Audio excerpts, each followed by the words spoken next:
76년 전 제주 4.3 당시 경찰과 군대에 의해 많은 민간인들이 희생됐습니다. 당시 잔인하기로 유명했던 서북청년단부터 군경까지 이들이 어떤 만행을 저질렀고 어떻게 기록되고 있는지 정리해봤습니다. 제주문화방송 김항섭 기자입니다. 지난해 4.3 추념식 행사장. 서북청년단을 계승한다고 주장하는 구구단체 회원들이 차량에서 내리려고 하자 유족들이 막아섭니다. 너희들이 어디라고 여길 와?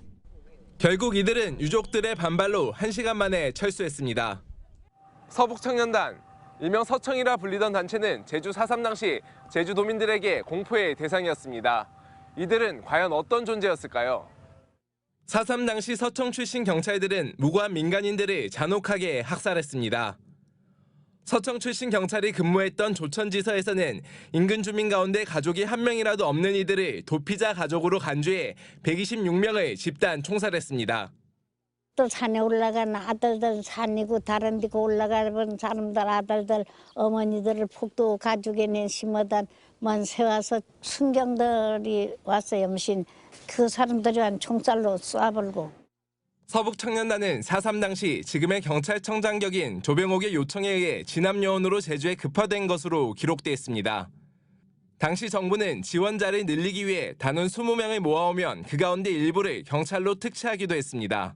정부가 수립이 되고 정상적으로 자신들의 공식적인 자신들의 포별 작전에 투입을 시켜야 되니까 이제 군경이라고 하는 신분을 어떻게 보면은 그 편법적인 방법으로 정치적인 목적으로 이제 신분을 준 거예요, 그냥.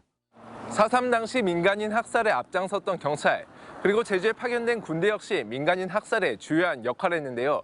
이들의 행적을 다시 한번 따라가 보겠습니다. 1948년 5월 제주에 부임한 박진경 대령의 11년대. 부임 열흘 만에 주민 6천여 명을 체포하며 강경 진압에 나섰습니다.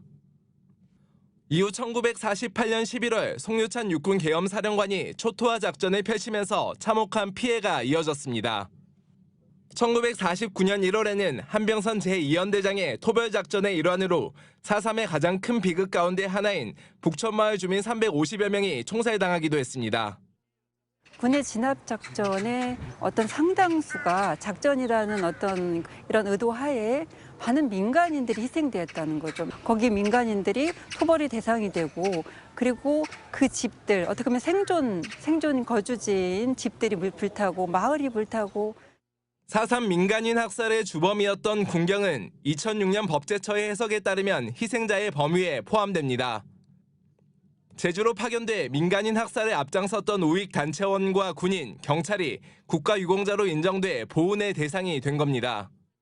여전히 제주도 내 곳곳에는 4.3 당시 민간인 학살을 주도했던 군 수뇌부를 추도하거나 공적을 기리는 비석이 남아 있습니다.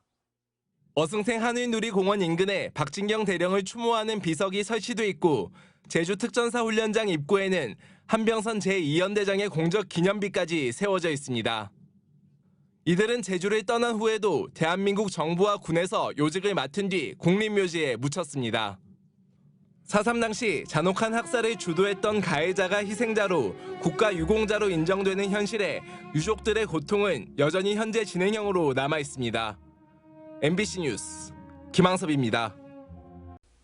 언제 어디서나 내 손 안의 뉴스. 광주 MBC 뉴스 유튜브 구독으로 함께하세요.